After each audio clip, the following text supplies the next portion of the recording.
And then we jump ahead to the 9th. Looks like the 9th.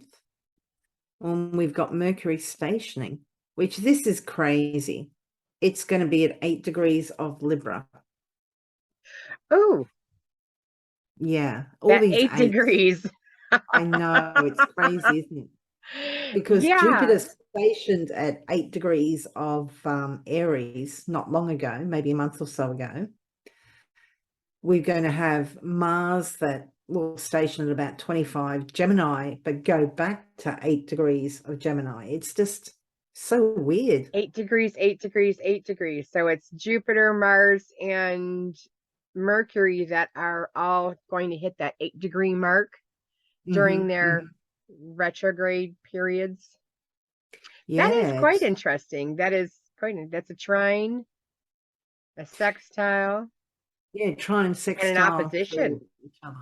So Mercury will be retrograde from about the 9th of September to the 2nd of October, but the shadow period will be from the 20th of August to about the 16th of October.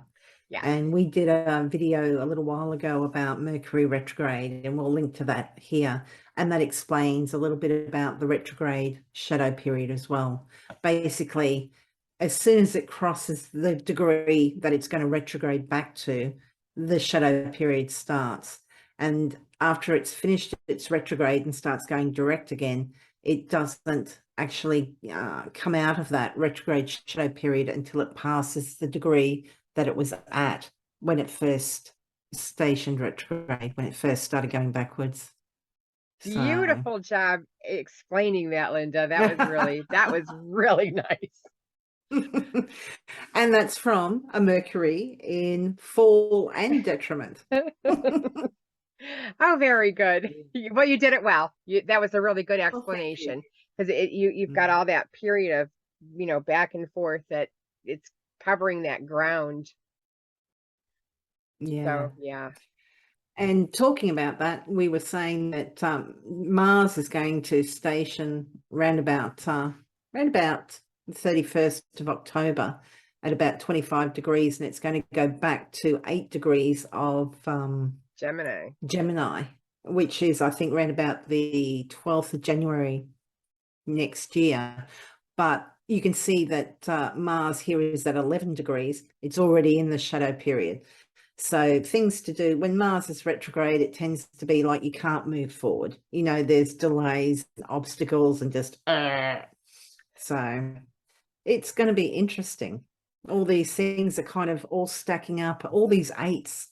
So Yeah.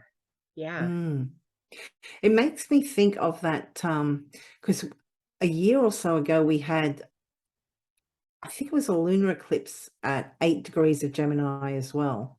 I don't know. Well, actually, and that was in the last series, because if it was in Gemini, because the eclipses are in Taurus, Scorpio at the moment, but it must have been one of the last Gemini Sag eclipses, I think. So it's be interesting to see if something to do with, I've got to have a look, Donna.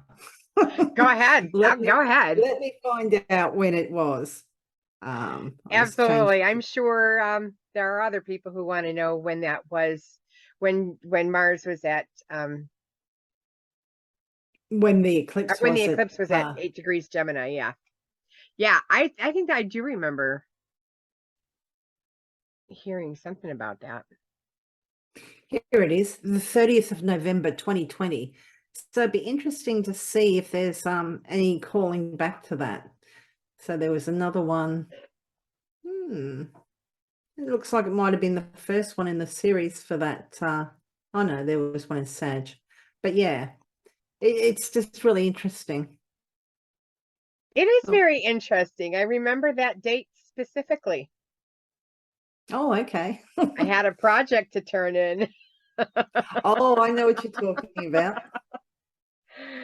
Yeah, and it hit my Who knows? Maybe I'll finally do my my test. Yep. Yeah. And it was in my, very cool. Very interesting.